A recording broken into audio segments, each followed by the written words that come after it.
आज हमारे विद्यालय शारदा विहार भोपाल में कक्षा 9वीं आ में पाठ रीढ़ की हड्डी का अभिनव द्वारा प्रस्तुति की जाने वाली है।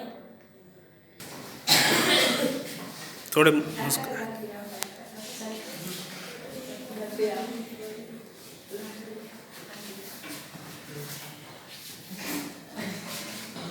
मामूली तरह से सजा हुआ एक कमरा, अंदर के दरवाजे से आते हुए जिन महाशय की पीठ नजर वे अधेड़ उम्र के मालूम होते हैं, एक तखत को पकड़े हुए पीछे की ओर चलते चलते कमरे में आते हैं। तखत का दूसरा सिरा उनके नौकर ने पकड़ रखा है। अबे धीरे धीरे चल, अब तखत को उधर मोड़ दे। बस बस बस बस। बिछा दो साहब, बिछा दो अरे साहब, जोर से बोल। बिछा दो साहब। जब परमात्मा अकल बांट रहे थे तब कहाँ चला गया था? अबे हंसता क्यों है? हम भी जवानी में कसरतें करते थे, कल से लोटो की तरह नहाते थे। जा बहू जी से चद्दर बांध ला, जो कभी की हाथ से धुल के आई है। जल्दी जल्दी। नौकर जाता है। बाबू साहब इस बीच में मेजपोश ठीक करते हैं। कुर्सियों पर भी 2-4 हाथ लगाते हैं। सहसा घर की मालकिन प्रेमा आती है। गंदुमी रंग, छोटा कद, चेहरे और आवाज में जाहिर होता है किसी काम में बहुत व्यस्त है। उनके पीछे पीछे भीगी बल्ली की तरह नौकर आ रहा है, खाली हाथ। बाबू साहब दोनों तरफ देखने लगते हैं। मैं कहती हूँ तुम्हें इस वक्त क्या जरूरत पड़ गई धोती की? धोती? हाँ, अभी तो बदल के आए हो और फिर ना जाने किस लिए। लेकिन धोती किसने मांगी? यही तो कह रहा था रतन, यही तो कह रहा था रतन। क्यों बे रतन, तेरे कानों में डांट लगी है? क्यों बे रतन, तेरे कानों में डांट लगी है? तेरे लिए दूसरा दिमाग कहाँ से लाऊं? कहीं का। अच्छा जा, पूजा वाली कोठरी में जो कपड़े रखे हैं ना, उनमें से एक चादर ले आ। ठीक।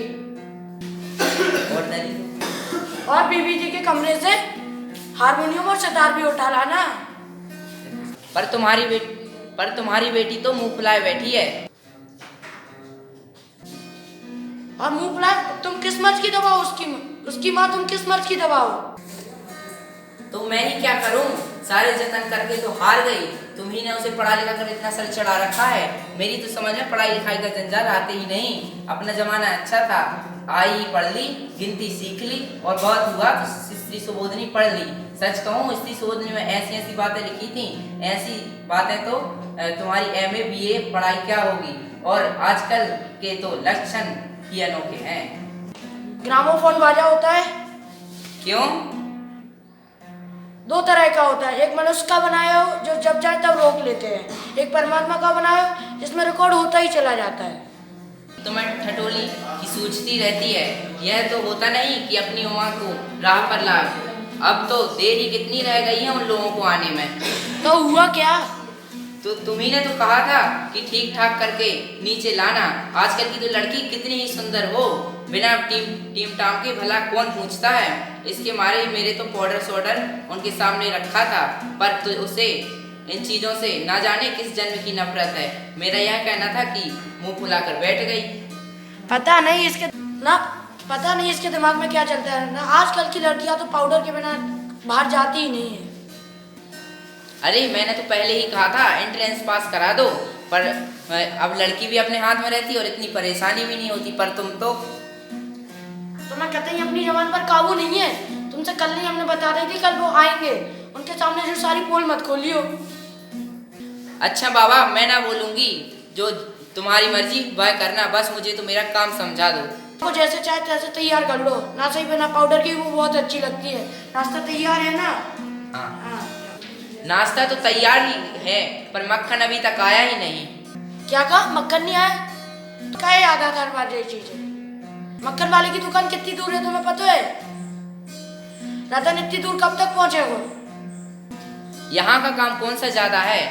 कमरा तो ठीक ठाक है ही, नाश्ता ट्रे में रखा हुआ, सो उसको पकड़ा दूंगी और रतन इतनी देर में मक्खन लाता ही होगा। हाँ, तो एक उनका बेटा है और एक वो खुद है, गोपाल प्रसाद जी। पता नहीं, उमा से बोल देना थोड़ा करीने से पेश आए। पता नहीं, खुद तो पढ़े लिखे हैं लेकिन लड़की चाहते हैं बिना पढ़ी लिखी। और लड़का? बताया तो था, बेटा शेर तो बाप शेर तो बेटा सवा शेर। बाबूजी बाबूजी, क्या है? कोई आते हैं। हेमा जाती है और किवाड़ों पर दस्तक होता है। आइए आइए, इधर आइए आइए। बाबू गोपाल प्रसाद और उनके लड़के शंकर का आना, आंखों से लोक चतुराई टपकती है। आवाज से मालूम होता है कि काफी अनुभवी और फितरती महाशय हैं। उनका लड़का कुछ खीस निपोरने वाले नौजवानों में से है। आवाज पतली है और खिसियाहट भरी, झुकी कमर इनकी खासियत है। आइए आइए, इधर तशरीफ लाइए।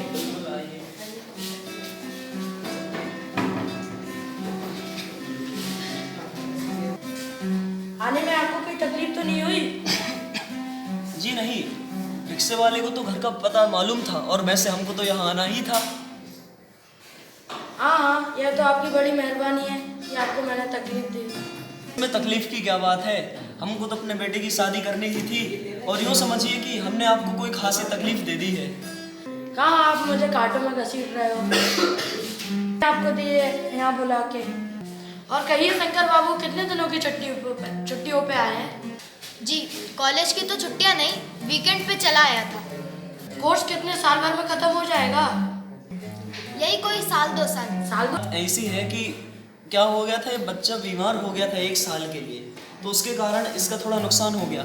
अब आजकल के नौजवान के बारे में तो आप जानते ही हैं कि कोई ज़्यादा बीमारी छोटी मोटी हुई और बड़ी बीमारी बन जाती है। अब हमारे ज़माने की तो बात ही क्या बताऊँ आपको, स्कूल से आते थे 1-2 दर्जन कचौड़ियाँ तो ऐसे ही खा जाते थे और जब खाना खाने बैठते तब भूख भैंसी की वैसी। क्या बताऊँ आपको, उसकी तो बात ही अलग है। अपने जमाने में पैसों की 2 कचौड़ियाँ भी तो आती थी। अरे सही बात बोल रहे हैं, 4 पैसे में तो कितना सारा खाना मिल जाता था। और तो महंगाई के दाम तो आप जानते ही हैं सब कुछ। मैं क्या बोलूं? शंकर और रामस्वरूप खीसे निपोड़ते हैं। उस जमाने की बात ही दूसरी थी। पढ़ाई लिखाई का तो ये हाल था कि एक बार पढ़ने बैठते तो 12 घंटे तक सीटिंग बन जाती थी, बिल्कुल उठ नहीं सकते थे। और उस समय का एक मैट्रिक तक पढ़ा हुआ लड़का इतना समझदार होशियार होता था कि आजकल के एमए भी उसके सामने कुछ कर नहीं पाएंगे। जी हाँ जी हाँ। स्टार्ट। थोड़ी सी बिजनेस की बात हो जाए अब। ओ बिजनेस। ओ अच्छा, पहले नाश्ता हो जाए। जी बिल्कुल, नाश्ता करते हैं अब। क्यों, आदमी तो अच्छा है। जब घर वगैरह को देखकर, इसके बर्ताव को देखकर लगता तो है आदमी बहुत अच्छा है। अब लड़की को भी देख लिया जाए कैसी है। अरे यहाँ ब्याह करने आए हैं यार, तुम सीधी कमर करके बैठो। तुम्हारे दोस्त सही बोलते हैं जी हाँ। कि कमर बैकबोन बिल्कुल। इतने में बाबू रामस्वरूप आते हैं, हाथ में चाय की ट्रे लिए हुए मेज पर रख देते हैं।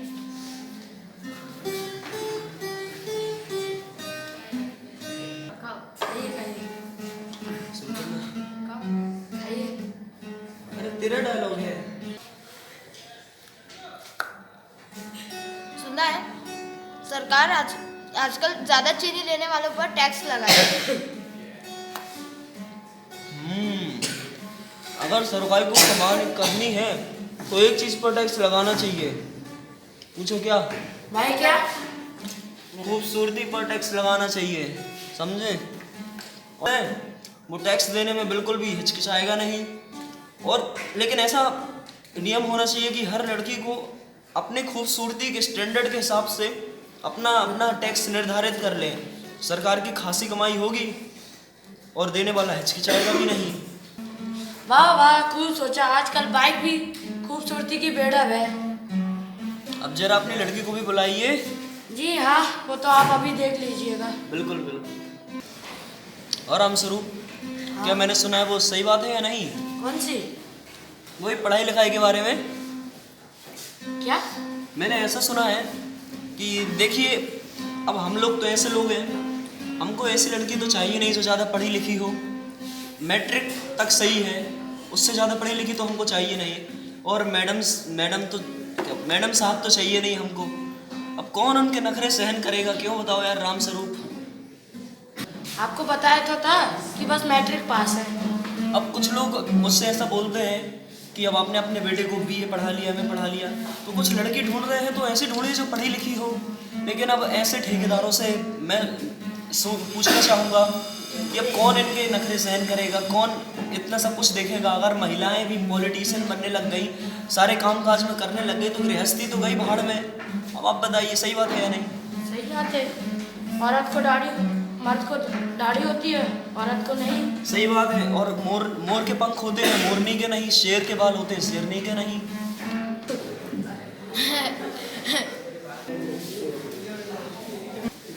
चाय तो लीजिए। बिल्कुल। पी चुका।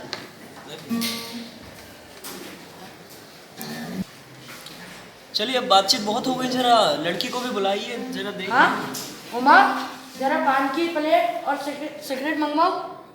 नहीं। पान की तस्करी हाथों में लिए उमा आती है। सादगी के कपड़े, गर्दन झुक। मुझे दो।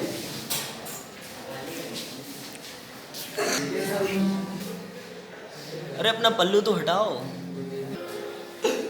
चश्मा? ये चश्मा किस बात का लगा है?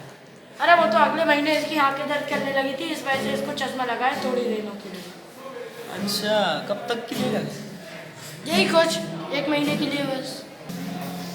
कहीं कुछ पढ़ाई लिखाई के कारण तो नहीं लगा चश्मा? नहीं, बताया तो था आपको। जी हाँ, फिर तो सही बात है। ठीक है फिर तो। अब किसका है? और कुछ गाना वगैरह बजाना आता है क्या तुमको? हाँ आता है, बहुत अच्छा गाना गाती है उमा। चलो तो कुछ गा के या बजा के बताओ। उमा जरा एक गाना गा दीजिए। कितना भारी है गुटखा। मोरे घर भोला आ गए रे, तन्नक चाय बनत रे। अरे क्या हुआ उमा, रुक क्यों गई? गाना पूरा करो। कोई बात नहीं, गाना तो एक नंबर गाती हैं, बजाते भी बहुत अच्छा है। चलो बेटी, अब कुछ अपनी चित्रकला दिखाओ, कुछ बनाया वगैरह हो तो। जो पेंटिंग वो कुत्ते वाली बनाई है, वो इसी ने बनाई है। कुत्ता तो एक नंबर बनाया है, बहुत अच्छी पेंटिंग बनाती है। चलो बेटी, बहुत अच्छी पेंटिंग है। अब कुछ जरा अपनी सिलाई वगैरह भी दिखाओ, कुछ आती हो तो। इसको आती है, मेरी कमीज भी सिलती है। बहुत बढ़िया बेटी, कुछ इनाम वगैरह जीते हो तो दिखाओ जरा। उमा बोलो उमा। क्या बोल? जब मेज कुर्सी बिकती है, जब दुकानदार उनसे कुछ नहीं पूछता, सिर्फ खरीदने वाले को दिखला देता है। अच्छी लगी तो ठीक है, वरना उमा मुझे कह लेने दीजिए बाबूजी। क्या इन साहबजादे से पूछिए कि लड़कियों का दिल नहीं होता? क्या उन्हें दर्द नहीं होता? क्या वह बेबस भेड़ बकरियां हैं जिन्हें कसाई अच्छे से देखभाल कर। क्या बोलना? बाबू राम स्वरूप, आपने यहाँ मेरी इज्जत उतारने के लिए बुलाया है क्या?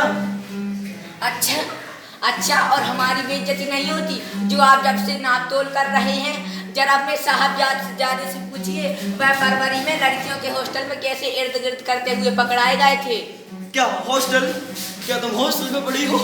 हाँ, BA पास किया है मैंने। कोई पाप नहीं किया, कोई चोरी नहीं की। मेरा भी सम्मान है, मेरी भी इज्जत है। आपके बेटे जैसा नहीं, नौकरानी के पैर पकड़कर कैसे गिड़गिड़ाकर भागा था। पूछिए अपने साहबजादे से। बेटा बहुत बेइज्जती हो गई, चलो यहाँ से चला जाए। मेरी लाठी किधर है? हाँ जाइए, और पहले ये पता कर लीजिएगा आपके लड़के की रीढ़ की हड्डी है या नहीं। हाँ, यानी बैकबोन। बाबू गोपाल प्रसाद के चेहरे पर बेबसी का गुस्सा और उनके लड़के के रुलासापन, दोनों बाहर चले जाते हैं। बाबू रामस्वरूप गुस्से हैं। उमा रो रही है। यह सुनकर रामस्वरूप खड़े हो जाते हैं और फिर रतन आता है। बाबूजी मक्खन।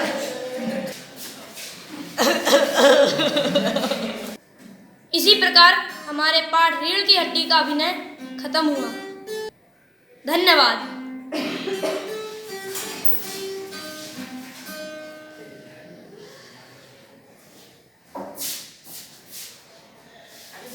अस्पताल ले गए।